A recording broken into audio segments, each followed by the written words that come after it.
depois de um período muito grande de silêncio. O intervalo entre o Velho Testamento, Malaquias, e Mateus, né, o primeiro livro, pelo menos a nível de exposição do Novo Testamento, é um período chamado interbíblico. É um período e um espaço de aproximadamente 400 anos de silêncio, onde Deus não se manifestou, onde houve, né, um período que Deus não falou através dos profetas. É um período considerado um período de silêncio. E logo depois desses 400 anos, uma mensagem chega em Jerusalém, dominada então pelo Império Romano. Jerusalém começa a receber uma mensagem através de um homem. Ele não era poderoso como Elias, ele não era e não fez tantos sinais quanto o profeta Eliseu, ele não era como Moisés. Na verdade, a Bíblia diz que este homem não fez sinal nenhum. Eu fico imaginando a aceitação do ministério, por exemplo, de Josué, que sucedeu o ministério de Moisés, e que atravessou o mar, venceu exércitos e fez tantas coisas. Quando nós olhamos para Eliseu, ele também tem o profeta Elias como base. Mas obter sucesso depois de um período de 400 anos de silêncio, que mensagem poderosa e que comportamento veio neste homem. Eu quero refletir com vocês sobre João Batista, porque ele encerra o fim de uma era, o fim da era do silêncio. A maneira com que João, né, se comportou é algo muito especial. Por quê? Porque que mensagem ele traz para atrair tanta gente? Hoje, quando nós imaginamos um pregador frequentando uma igreja, um cantor vindo cantar, é fácil. Você tem a rádio, você tem a TV, você tem a internet, você tem os meios de comunicação, um panfleto para entregar. Mas como é que pessoas se reuniam numa época onde não existia nada disso? Quanto tempo eles precisariam para avisar o máximo de pessoas? Se você parar para pensar, não era algo tão fácil. Eu não sei se você sabe, mas o motivo pelo qual Jesus trabalhava com alimento durante alguma das suas pregações era exatamente para que as pessoas fossem. Hoje, algumas estratégias são montadas para que pessoas escutem a Bíblia, um teatro, uma dança. E algumas pessoas ficam enfurecidas olhando para isso, como se isso fosse algo incoerente, inadequado. Mas quando nós olhamos a multiplicação dos pães, as pessoas avisavam que Jesus estava vindo, que ele iria estar naquela região, e muitas pessoas iam para lá, não para ouvir o que ele tinha a dizer, inicialmente, mas porque sabia que depois da mensagem, elas iriam comer. Às vezes você pensa, por que é que essas pessoas ficavam 2, 3, 4 horas ouvindo Jesus? Mas é porque eles tinham interesse de ver o que iria acontecer no final. Tanto as curas, que despertavam a curiosidade, e em algumas outras pessoas, até mesmo a necessidade de serem curadas. Mas muitas delas, elas vinham por causa da comida. Hoje é muito importante nós entendermos, cuidado com as suas críticas no que diz respeito a estratégias que líderes religiosos utilizam, como, por exemplo, por que é que nós precisamos montar o melhor departamento infantil que pudermos, de uma forma extraordinária para nossas crianças, porque nós já sabemos que criança leva adulto muito mais fácil para a igreja do que adulto leva criança. Se seu filho falar a partir de hoje que quer frequentar uma outra igreja, porque lá tem um parquinho, provavelmente você vai. Nós já perdemos muitos membros aqui, transicionando para outros ministérios. Por quê? Porque nos outros ministérios tinha um trabalho para adolescente que nós não tínhamos, tinha uma estrutura para criança que nós não tínhamos. Então, inevitavelmente, isso é muito comum. Pessoas buscarem inicialmente um ambiente, talvez interessada em outra coisa que não seja a palavra de Deus. Então, este homem vai viver isso. Eu queria que colocasse na tela para mim, João, o Evangelho de João, capítulo 10, versículo de número 41.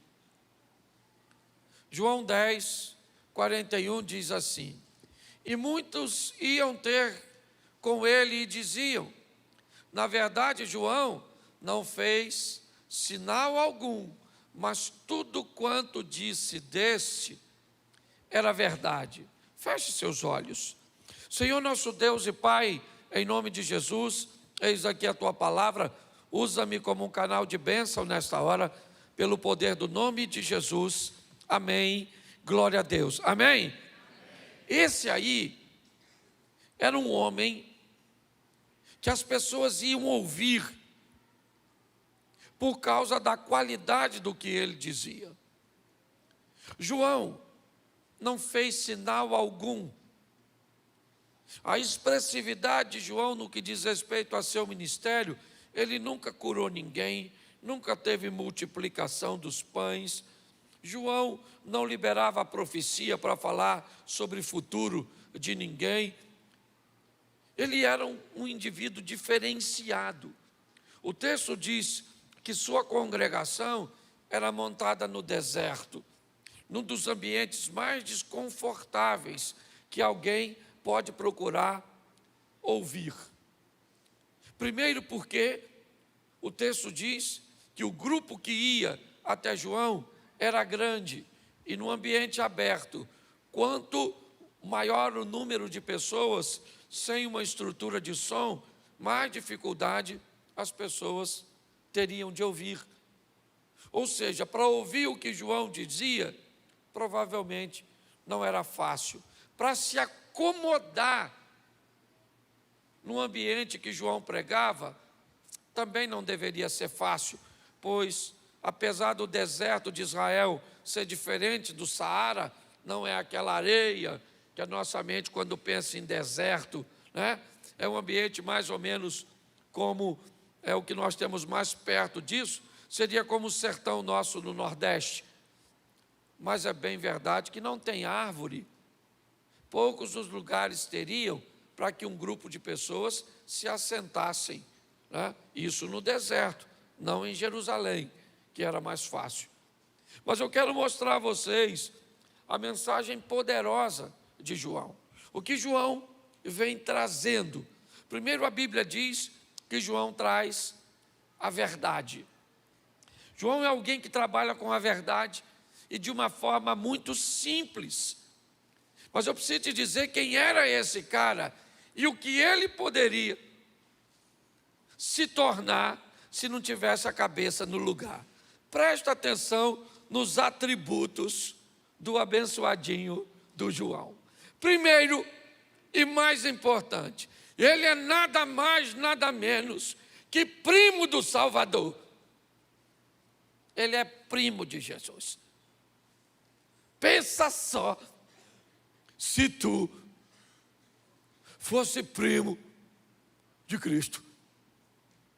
Pensa, se tu não dava carteirada, e muita gente, Às vezes você tem um irmão que é policial e a polícia te para. E o que é que você fala?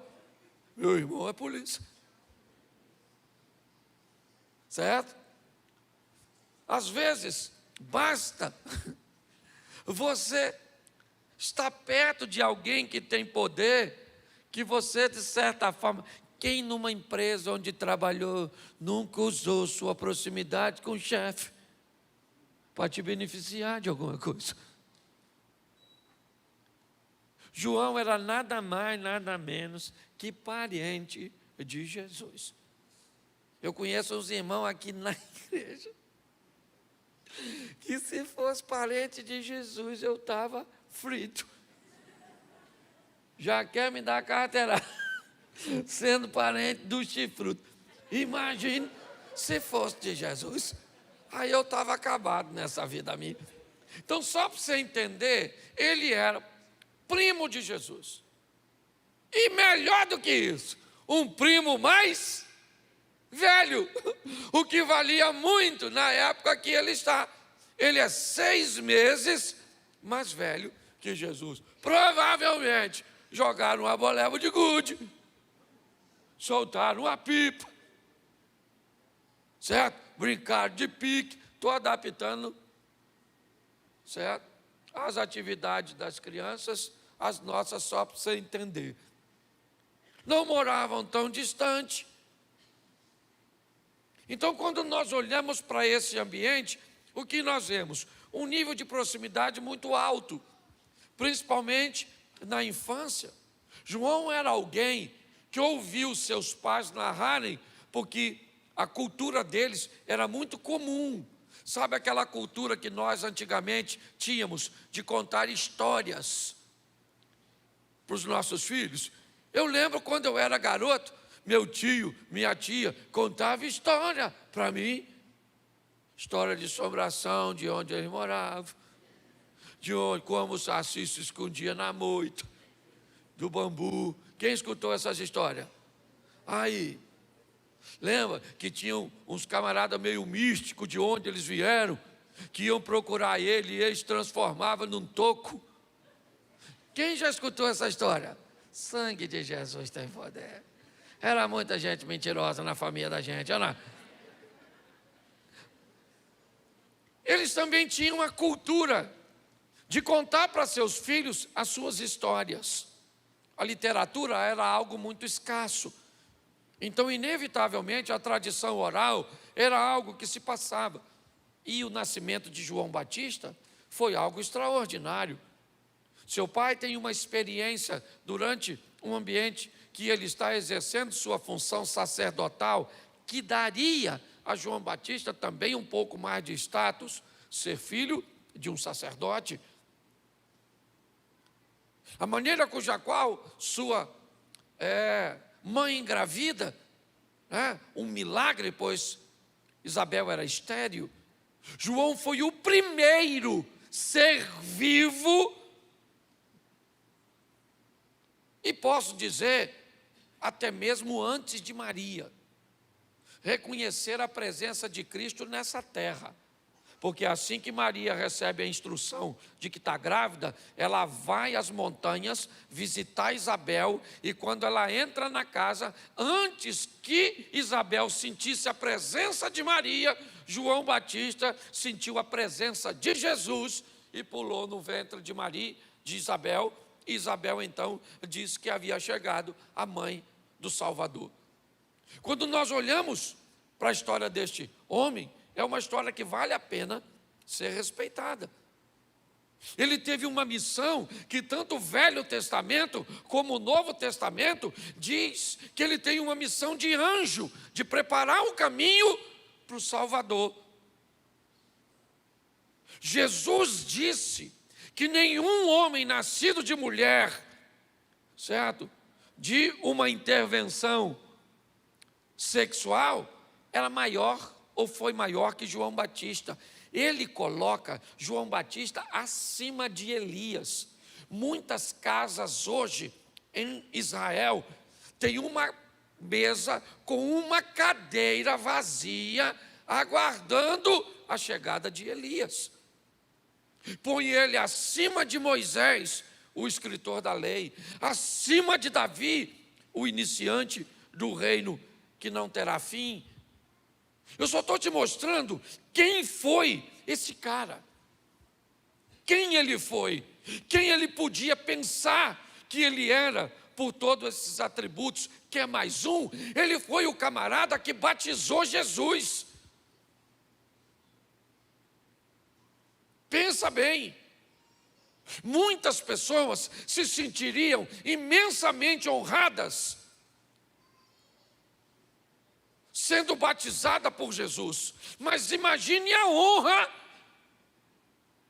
de ser um indivíduo que batizou Jesus, até porque a Bíblia diz que só existe um batismo. Ninguém poderia batizar Jesus de novo. Eu só preciso te mostrar quem ele era, para você entender. E, para mim, o que mais poderia ter corrompido João Batista? A multidão que ia ouvi-lo e desconfiava que ele era o Messias. Se não bastasse tudo isso que eu falei para vocês, por que é, pastor, que o senhor está falando tudo isso? Porque o final de ano está chegando. E nós precisamos reposicionar nossa vida, redirecionar nossa vida, avaliarmos aquilo que acertamos, que fomos assertivos, observar aquilo que fomos negligentes, ou até mesmo que cometemos erros sérios. Quando eu olho tudo para aí, tudo, vamos lá, foi criado com Jesus, era primo de Jesus, sua missão o comparou com um anjo. Jesus disse que ele era o maior homem nascido de mulher que pisou nessa terra. Ele batizou Jesus e ele estava cercado por uma multidão que queria ouvi-lo. Mesmo assim, João nunca esqueceu quem ele era e esqueceu qual a sua missão. Num determinado momento, João disse: é necessário que ele cresça e eu diminua. E ele disse: depois de mim vem alguém que é muito maior do que eu. Esse era João. Mas o que é que ele falava que interessava as pessoas? Que tipo de eloquência João tinha? Qual era o seu poder de persuasão? Nós gostaríamos muito de converter nossos vizinhos, nossos entes queridos, as pessoas que trabalham conosco. Queríamos estar e sermos extremamente eficientes nesse ambiente, né, de evangelização que nós temos. O que é que João tinha que fazia com que as pessoas saíssem, não para o ar-condicionado, não para o microfone, não para um telão de LED, não para uma cadeira confortável, para um banheiro que tem ali? Tinha mulheres. Como é que essas pessoas fariam para utilizar um banheiro ou um local sem árvore, com poucos lugares? Eu preciso que você entenda a dificuldade que existia. Mas quando eu vejo a mensagem dele, talvez ela é tão profunda que fica fácil de entendermos. Coloca para mim Mateus, capítulo 3, verso 2. Vamos ver o que esse cara falava.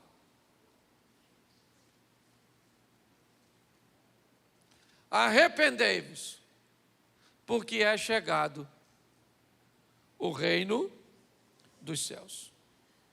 Isso é o que o João falava. Mas, pastor, como é que as pessoas iam atrás de João para ouvir uma coisa muito simples?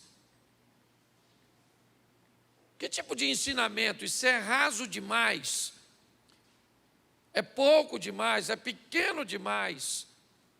Mas foi com essa mensagem que João encerra 400 anos de silêncio e começa a abrir uma nova perspectiva. João chama os fariseus de raça de víboras, de condutores cegos. João é alguém que tem um comprometimento com a verdade e que tem o propósito de dizer para as pessoas que o reino de Deus está próximo. Ele vai ser instaurado, ele vai ser estabelecido. Basta que Jesus morra para que se cumpra o projeto. O anúncio de João dizendo que o reino de Deus, e preste atenção, quando nós olhamos para essa exposição, reino de Deus, reino dos céus, apesar de uma abrangência coletiva, ele é altamente individual. Você hoje pode estar sentado do lado de alguém que vive intensamente o reino de Deus e você não vive nada. Pessoas do seu lado que pode estar provando o incrível, o extraordinário, o sensacional, uma vida de comunhão, janelas dos céus abertas, portas na terra aberta, cura, manifestação de poder, casamento extraordinários, filhos corrigindo rotas, negócios andando de vento em popa, e você não. Por quê? Porque o reino dos céus chegou. Ah, mas ele está onde? Eu acho que vale a pena observarmos isso.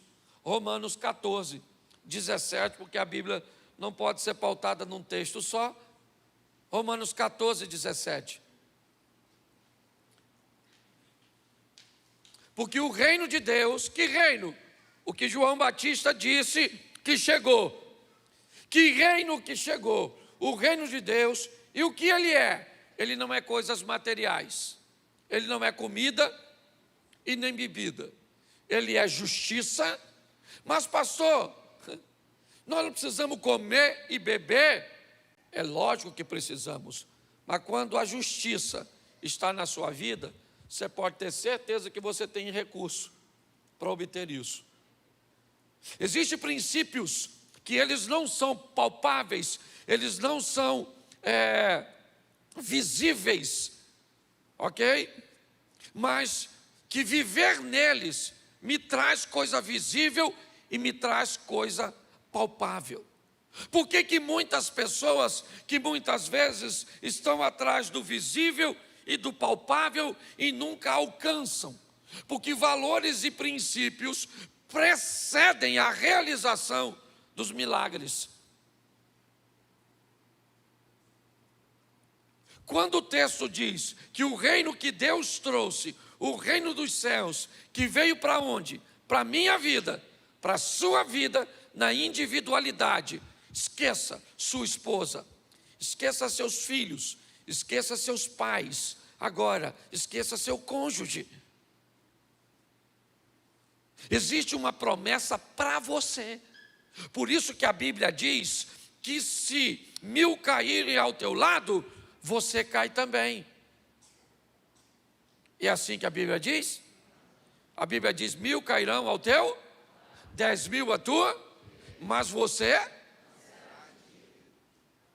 com seus olhos verás. O que a Bíblia está dizendo? Que a firmeza, a solidez, o posicionamento, ele é altamente individual. Então o que o João Batista vem dizendo, isso começou a interessar pessoas. Isso começou a fazer com que pessoas ficassem interessadas. Por quê? Porque agora eu não vou precisar de um sacerdote. Agora eu não vou precisar mais gastar dinheiro para oferecer um sacrifício. Por quê? Porque agora está chegando o reino de Deus. Ele já está conosco e já vai ser estabelecido. É o que dizia João. E ele disse: eles não são coisas materiais, não foquem nelas. Porque focar em coisas materiais pode fazer você conquistá-las. Mas conquistar coisas materiais não te traz o reino. Mas levar o reino de Deus para a tua vida te concede coisas materiais. Estou sendo claro? Posso ouvir um amém da igreja? Amém. Por quê? Porque eu estou vendo gente batendo cabeça atrás de coisas. O que Paulo está dizendo aqui é que, olha só, alegria não é palpável, paz, certo? E justiça, isso é reino de Deus, é reino dos céus, é a justiça dos céus chegando na terra, é a paz dos céus chegando na terra, é a alegria do Espírito Santo dos céus chegando à terra, à família, a pessoas. Gente, eu sou capaz de dizer hoje, com muita certeza, pelo que eu tenho visto, a maioria de nós temos problemas fáceis de resolver. A maioria, tem alguns que são difíceis, mas a maioria de nós hoje não estamos satisfeitos. De vez em quando bate uma tristeza, bate uma angústia, bate uma sensação de impotência, de que parece que tem alguma coisa errada. E o que é isso? Se nós temos comida, se nós temos uma casa, se nós temos um carro, se nós temos uma estrutura, é a ausência do reino de Deus. Essa é a grande verdade. Quando nós olhamos para isso, nós vemos que é esse reino que João Batista disse que ele vem com arrependimento. Mas os Atos dos Apóstolos, coloca para mim, por favor, capítulo 3, vai ser um pouquinho mais abrangente e vale a pena você observar. Atos 3, 19. Coloca. Arrependei-vos, pois, e convertei-vos, para que sejam apagados os vossos pecados, e venham assim os tempos do refrigério pela presença do Senhor. Olhe bem o que esse texto diz. Arrependei-vos e convertei-vos. Por quê? Porque quando arrependimento, conscientização.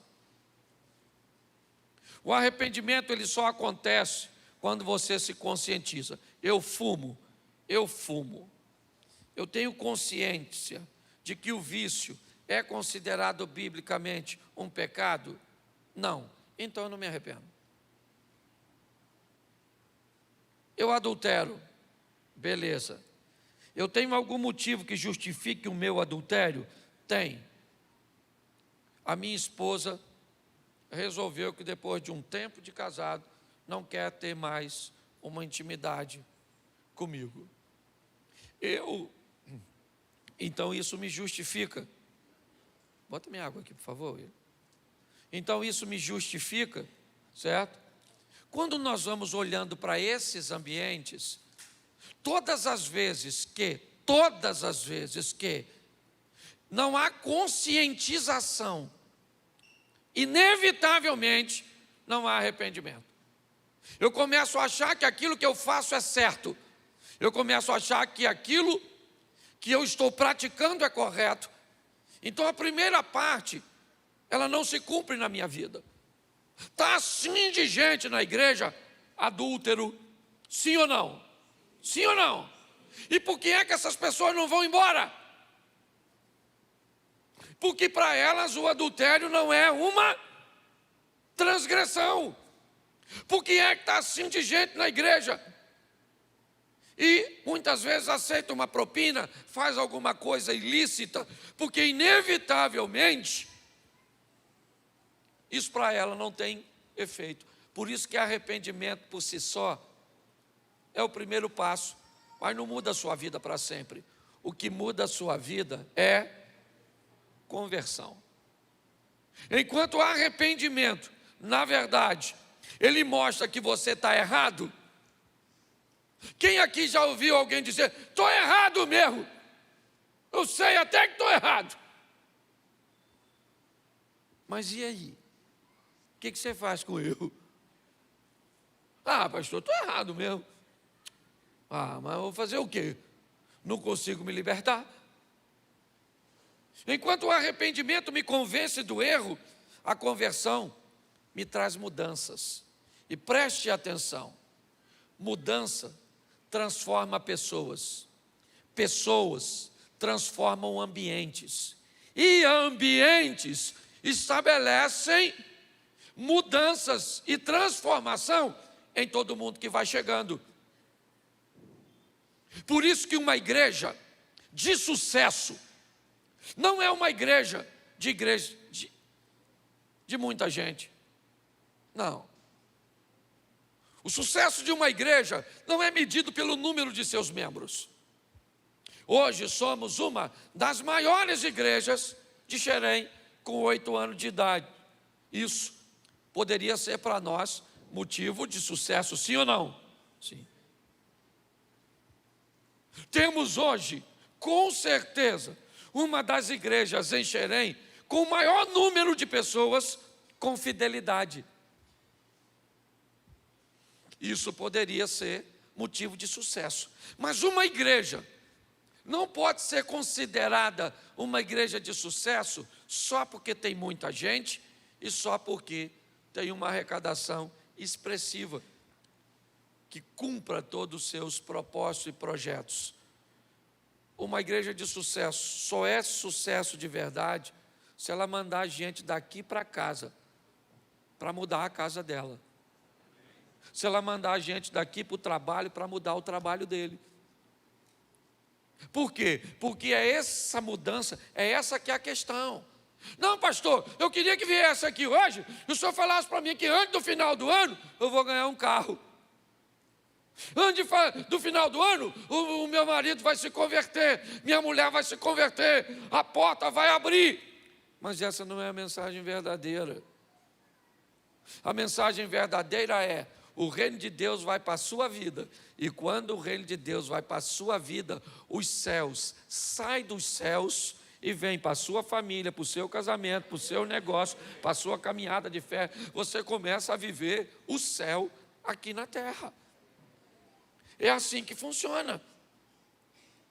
Mas pastor, quando é que eu sei que... Porque olha só o que diz esse texto: arrependei-vos e convertei-vos, para que sejam apagados vossos, e venham assim os tempos de, pela presença do dinheiro.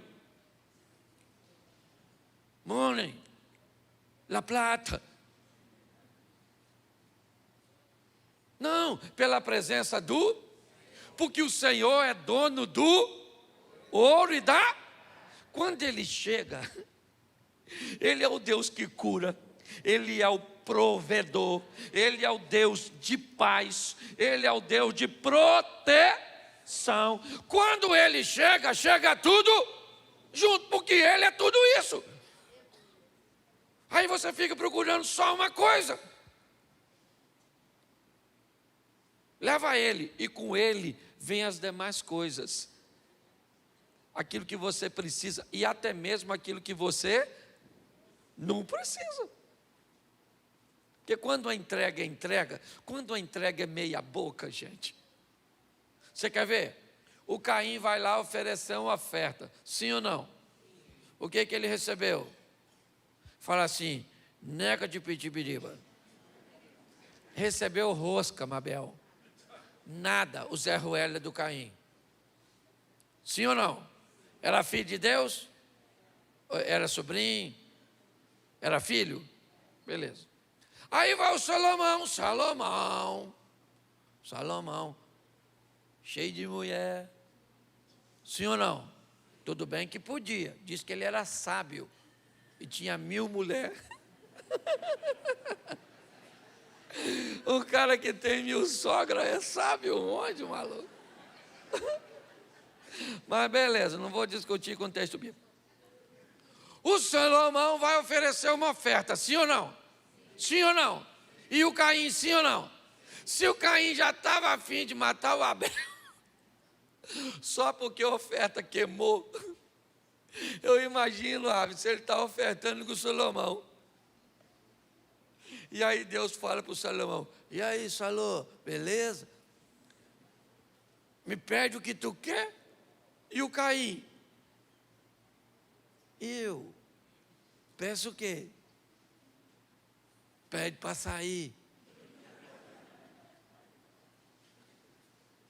Ele pediu sabedoria, ganhou longevidade, vitória sobre os inimigos e riqueza. Um cara oferta e ganha muito mais do que pediu, e o outro oferta e não ganha nada. Porque o que é isso? Deus não está olhando para coisas materiais, Ele está olhando para o teu coração. É isso que você tem que entender. Esse culto pode mudar a sua vida, por quê? Porque você está aqui, o Espírito Santo está aqui. Então sua vida pode mudar hoje, aqui e agora, amém? Só que a gente está querendo só proposta, só assim. Você às vezes não vem na igreja, muita gente não vem para assistir um culto, vem para fazer um negócio.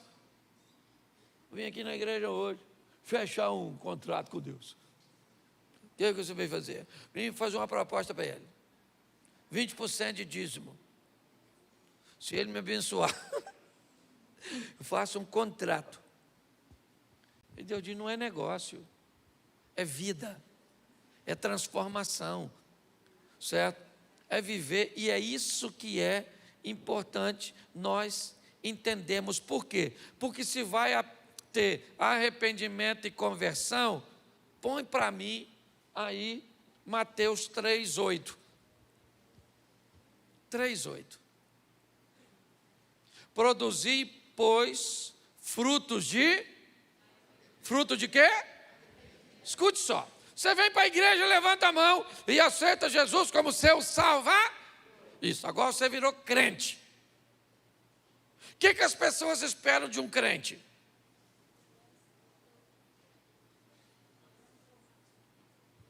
Transformação. Vamos lá. Fofoca.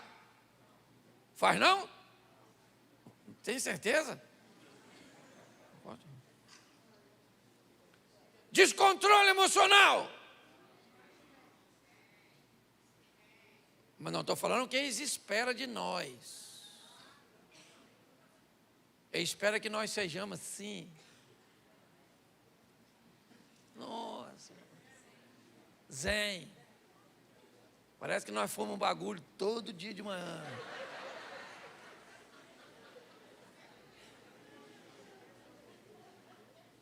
Deixa eu falar uma coisa para você. A véia falou com a Belinha. Belinha, minha filha, você tem que ser boazinha. A Belinha falou, beleza, mas para que serve esse ferrão? Aí a mãe da Belinha falou assim, você tem que ser boazinha e não indefesa. Você tem que ser pacífico, mas não frouxo. Você tem que ser santo, mas não otário. Você está entendendo? É santidade, é vida com Deus. É assim que funciona. Ah, pastor.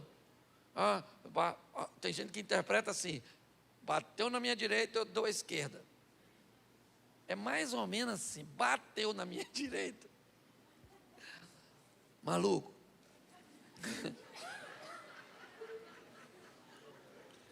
Um livramento do eterno para você. Louvado seja o Senhor. Porque saiba de uma coisa, meu Deus é misericordioso e perdoador. Ele perdoa 70 vezes 7. Então, se tu me bater, eu vou fazer uso dessa escala. Dos 70, porque eu estou vendo gente sofrendo demais, gente. A mulher apanha do marido e vem falar comigo, pastor, eu faço o quê? Beija. Beija ele, porque ele é lindo. Sabe o que ela quer? Ela quer que eu fale para ele denunciar, para ela denunciar. Aí ela vai lá na delegacia de mulher, aí já, ai, meu marido me bateu, não sei o quê. Aí a polícia vai lá. Aí o marido dela, o que você fez? O que o pastor Cláudio mandou. Aí sabe o que vai acontecer com o Cláudio aqui? Conversar com Deus de perto. Ou seja, as pessoas sabem o que precisa ser feito, sim ou não? Hoje você sabe quem precisa, você precisa tirar da sua vida. Você sabe que você precisa ler, sim ou não? Quanto tempo você precisa orar, sim ou não? Com quem você tem que andar, sim ou não? E por que você não faz? Porque o pastor não ensina. Vai com essa para o inferno. Não, é inferno aqui? Pastor Cláudio. Por isso que eu estou aqui. Sabe o que o chifrudo vai falar? Então entra. Mas pastor Cláudio está aqui não. Aqui, ó. É difícil para todo mundo, irmão. Todo dia. É assim de desafio para tirar a paz da gente. É um que perturba aqui, uma mulher quase nua ali, puxando os nossos olhos para lá. É um dinheiro fácil aqui, é um infeliz fazendo fofoca da gente ali, é o outro dando fechada em nós lá, outro para o carro no portão de sua casa para você não entrar. Eu não é seu marido que parece que saiu sozinho e voltou com a legião dos 300. Você está rindo, mas é sério. A Bíblia diz que eu tenho que produzir fruto de isso. Eu tenho que voltar para casa diferente. Você tem que voltar para casa igual o ex-endemoniado gadareno. O ex-cego, que a pessoa fala, quem eu sei? Sou eu. Mas está diferente? Pois é, mano. Jesus passou lá na minha vida e me mudou. Mas tem gente que sai do culto e vai para casa e chega lá pior do que veio. Sabe o que acontece? Ninguém que está lá quer vir aqui, porque as pessoas que estão lá estão querendo melhorar. E você chegou aqui com 5 demônios, saiu com 7. Superlotação. Tem alguma coisa de errado nisso. A Bíblia diz que é fruto de arrependimento. Por quê? Lucas, já estou terminando já. Lucas 6,44. Os visitantes vêm aqui e pensam que vão rir. Nossa, pastor, que mensagem assim. Porque aqui eu sou pastor. Quando eu vou na igreja dos outros, eu conto piada. Porque é os outros que pastoreiam. Eu só vou para divertir. Entendeu? Só uma igreja igual cerveja, boa, gelada em cima da mesa. É mais ou menos assim. Aqui não, aqui o bicho pega, mano. Que essa turma aqui é responsabilidade minha. Porque eu sou o pastor dessa jossa. Então eu tenho que falar mesmo, inferno, inferno, chifrudo, está lá, enxofre, fogo, X-Men, eu falo de tudo. Entendeu? Tudo. Porque a responsabilidade é nossa, não é, Zé? É de botar essa turma no trilho. Então está lá, ó. Lucas 6, olha lá, 44. Porque cada árvore se conhece pelo seu próprio. Então, as pessoas avaliam quem tu é. Por quê? Pelo que tu fala. Aí tu chega lá com a Bíblia. A paz do Senhor, irmãos queridos. Louvado seja o Eterno, porque Deus é benevolente, inefável. As pessoas falam, caraca, maluco, esse cara é fera, hein? Aí começa a olhar você. Como você fala, como você veste, como você se comporta, como você trata sua mulher, como você age seus negócios. Aí a pessoa fala, o fruto não está batendo com a árvore. O fruto é um. E a árvore é outra. A Bíblia está dizendo, cada árvore se conhece pelo seu próprio fruto. Não é o que você fala, é o que você vive. Não adianta chegar lá com a Bíblia na mão, King James.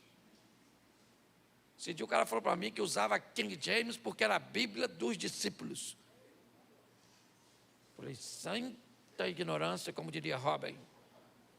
Pelo amor de Deus, uma mula. E olha para a gente como se fosse nosso futuro lascado. Tudo mais espiritual do que a gente. E a Bíblia é simples demais. Sabe o que você faz hoje, dona? Sai daqui de uma forma que o seu marido fala, o que aconteceu com você? Esquisita? O que é? Quer acabar com o nosso casamento? Porque você melhorou tanto assim que eu nem me sinto digno. Seu filho olha para você e fala, mamãe, quem está aí na senhora? Sua nora olha para a senhora e diz, trocaram a senhora no culto. Eu acho que mandaram a sogra errada para casa. Você chega em casa, você chega no seu trabalho, amanhã os funcionários falam, e vai morrer. Não é possível. Ninguém muda assim da noite para o dia. Está traumatizado, somatizou alguma coisa. A gente tem que voltar para casa melhor. Porque o mundo espiritual não reconhece o que você fala, ele reconhece o que você faz. É isso. E aí, o ano está acabando, né? Aí nós cantamos assim, ó. Adeus, ano velho, feliz ano novo, que tudo se realize no ano que vai, muito dinheiro no bolso. Aí acaba o culto da virada, sai ali, chega ali por volta de 8 horas da noite, dá uma olhada naquelas árvores que tem ali na frente. E quando você sair, olha para ela de novo e vê o que está diferente nelas. Nada. Do jeito que você entrou, elas vão estar do jeito que você... Porque quem tem que mudar somos nós. Sua vida está esperando você mudar. Ah, pastor, eu sou muito novinha para mudar. Deixa eu crescer primeiro. Depois que cresce, fica ruim de mudar, menina. Inflexível. Ah, para casa hoje, pega na mão da sua mulher, sai daqui agora para ir embora. Vai lá na porta do carona, abre a porta do carro para ela entrar. Você sai com o carro, sua mulher nem entrou. Vai ela com o pé dentro, outro fora. Para, pelo amor de Deus.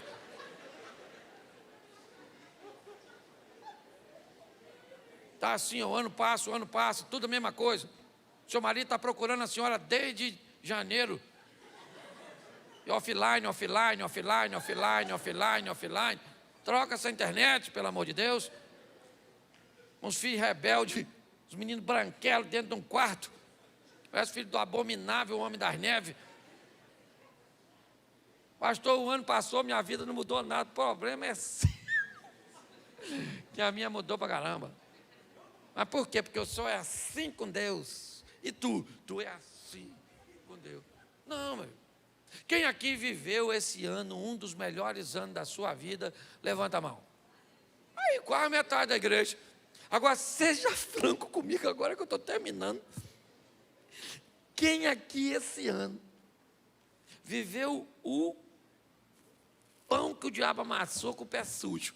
Um ano desgraçado. Levanta a mão.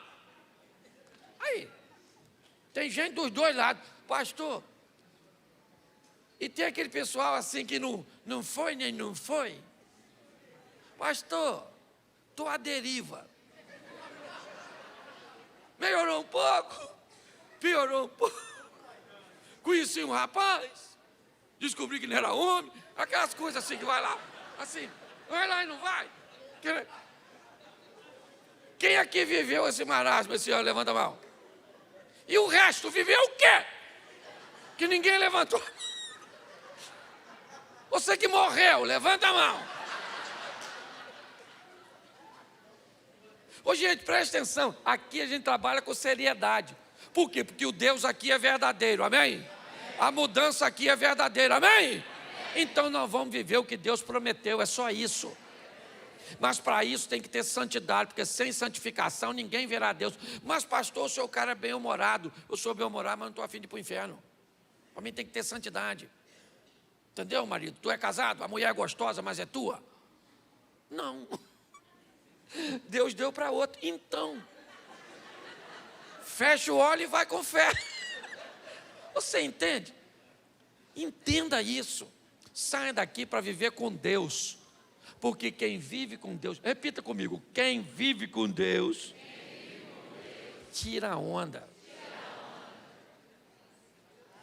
É assim. Vem um tempo, vem o melhor tempo da igreja. Vem o melhor tempo da nossa igreja, meu irmão. Daqui um dia nós vamos estar com um mega templo lá, com toda a estrutura, com tudo. Você vai poder chegar na igreja 4, 5 horas da tarde, academia, balé para seus filhos. Você vai poder, depois toma um banho lá, assiste o culto e vai para casa cheio de Deus. E com uma mulher assim, ó, alta performance, do lado de um homem que mereça isso. Porque tem uns irmãos que querem um mulherão. Esse dia o cara falou comigo, pastor, preciso de uma mulher top. Eu falei, para quem? Ele falou, para mim. Eu falei, você é top. Você parece mais que em top. Eu falo mesmo, falo.